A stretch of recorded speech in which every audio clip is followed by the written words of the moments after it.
Halo teman-teman, saya Sony Sunetanyo dengan NIM 2101070008/B semester 5. Di sini saya akan menjelaskan analisis salah satu kasus dari ketiga kasus yang diberikan kepada kami, yaitu pengungsi Rohingya tembus 1.600 dan kenapa nelayan Aceh menolong mereka.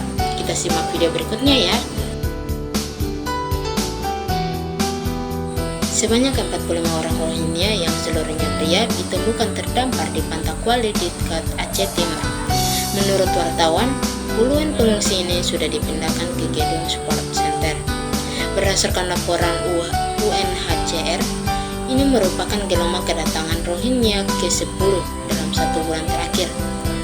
UNHCR mencatat total pengungsi yang berada di Aceh sejauh ini mencapai 1.608 jiwa, termasuk 140 orang yang bertahan dalam 1 tahun terakhir.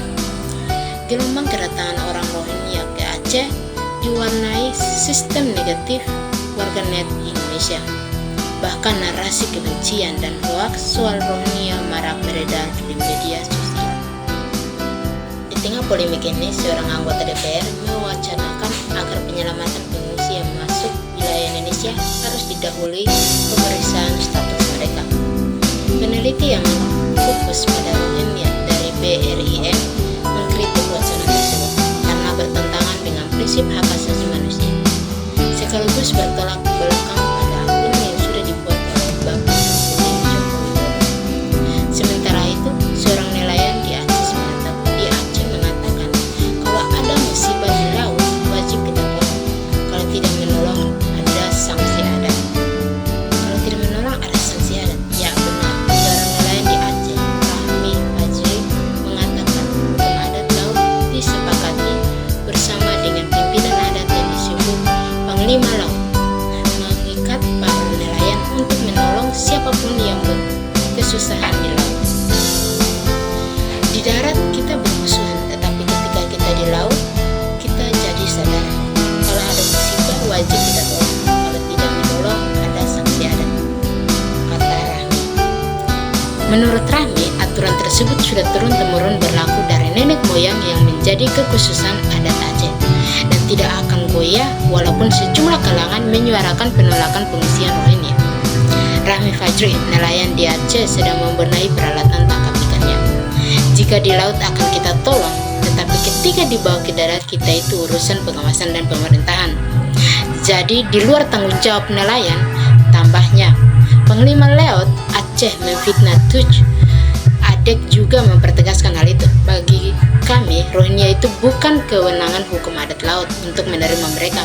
Kami hanya menerapkan hukum sosial untuk membantu mereka di laut apabila mereka butuh, tanpa menarik atau mengangkut ke darat. Membantu orang membutuh pertolongan adalah kewajiban kita semua, kata Miftah. Apa itu adat laut Aceh? Berdasarkan keterangan Miftah, lembaga hukum adat laut adalah lembaga adat nelayan yang dipimpin seorang yang dipilih secara adat, yaitu Panglima Laut. Panglima Laut ini sudah ada sejak zaman kerajaan Samudra Pasai 16 abad yang lalu. Secara historis, Panglima Laut bertugas sebagai perpanjang tangan raja untuk menjaga laut, sebagian lalu lintas pada perdagangan termasuk memungut pajak, melayani menjaga keamanan para pedagang dari luar kerajaan, termasuk perlindungan untuk nelayan. Seiring perkembangan zaman, lembaga ini mengambil peran menjaga keamanan di laut agar nelayan tidak berkonflik dalam mengeksploitasi sumber daya ikan. Kemudian menjaga hukum adat dan adat istiadat yang tumbuh berkembang dalam kehidupan masyarakat nelayan, termasuk adat sosial di dalamnya, serta menjaga kelestarian lingkungan pesisir pantai dan laut. Hukum adat bukan atau undang-undang yang perlu disahkan oleh DPR Kabupaten atau DPR Aceh atau pemerintah, kata Miftah. Sebelum ramai kehadiran Rohingya, banyak nelayan Aceh membantu orang-orang di laut baik hidup maupun sudah meninggal, tanpa melihat agama, ras, dan etnis, dekat Miftah.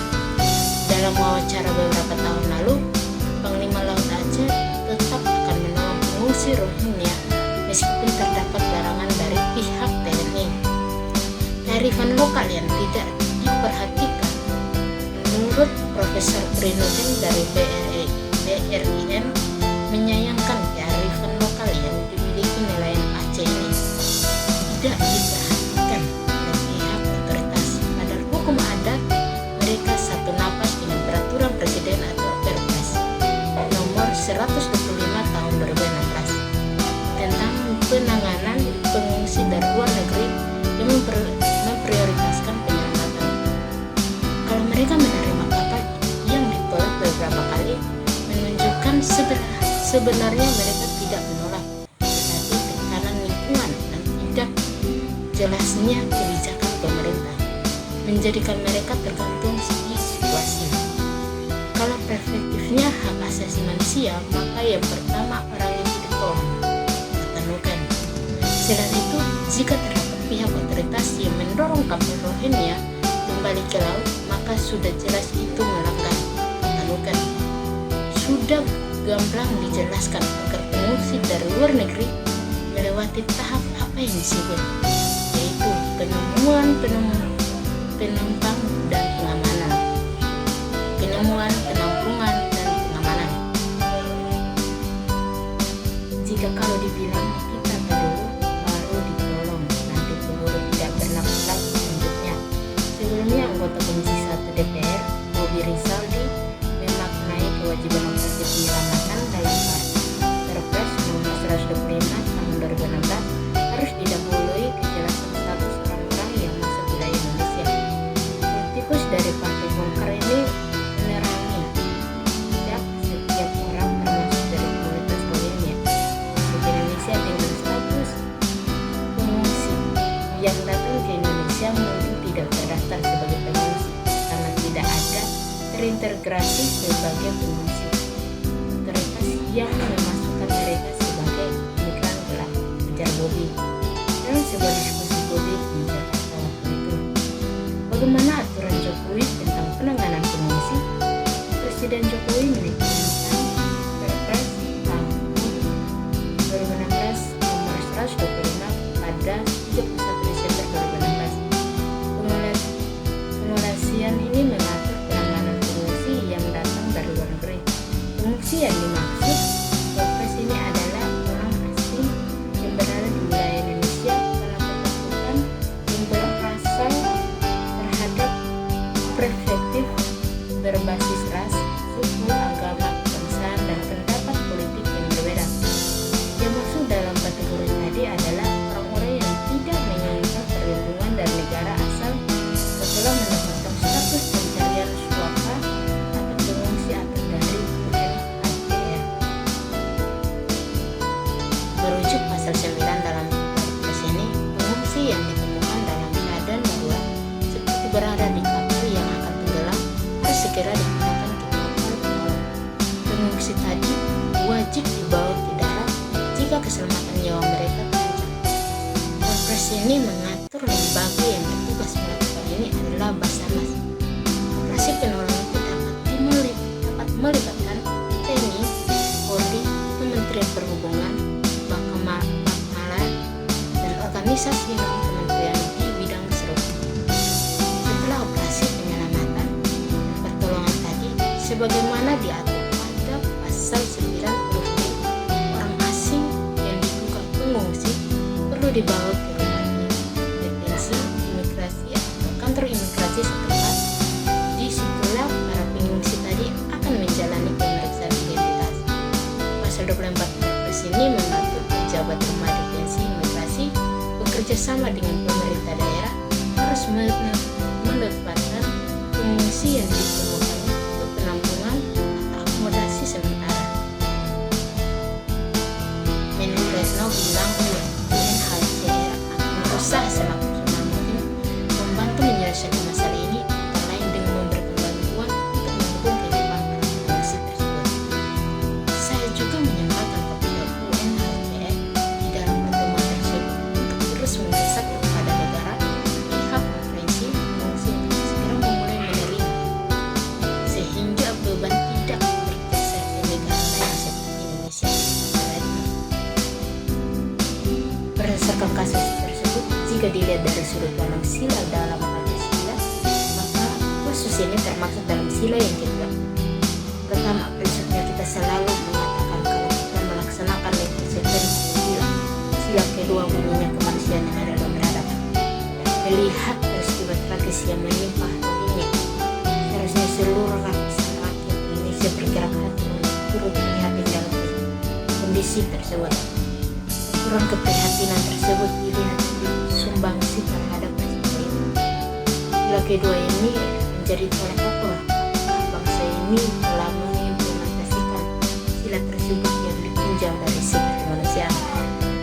Penerapan pada sila ini tidak hanya sekedar adil dan beradab di kalangan bangsa Indonesia, tetapi menjadi suatu keniscayaan adab dalam bernegara dengan yang lain, dan adil dalam meninjau kasus sosial yang tidak seimbang.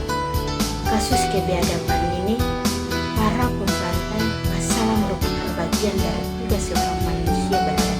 Dikatakan manusia beradab karena menjunjung rasa keadilan dan budi yang baik.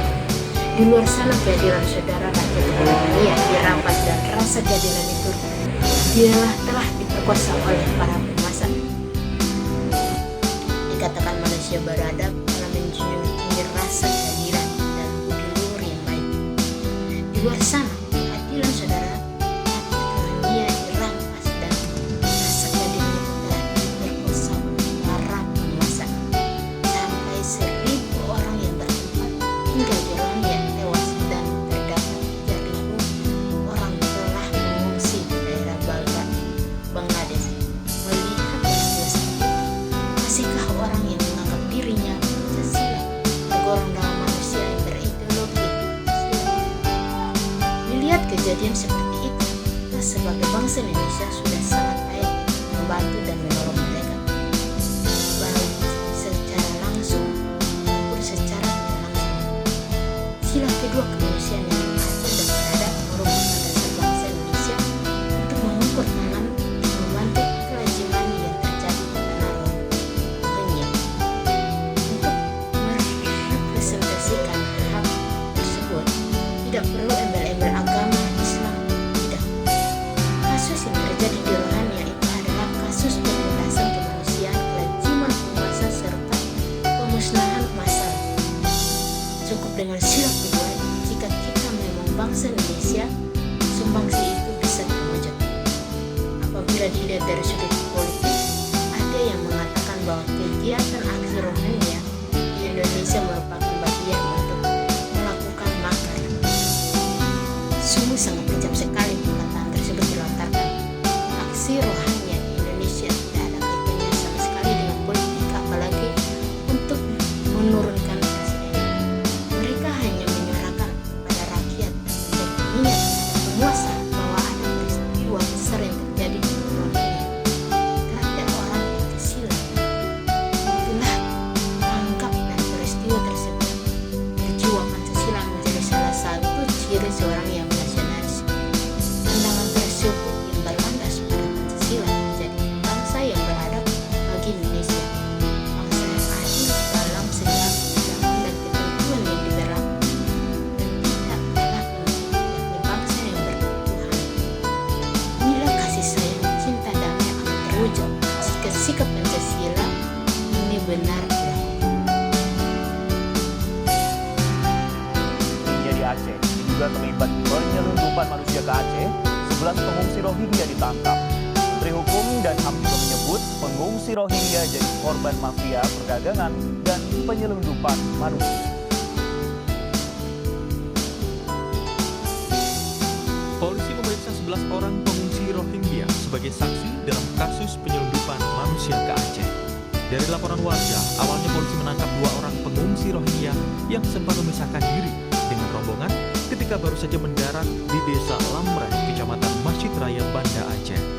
Dari hasil pengembangan dengan memeriksa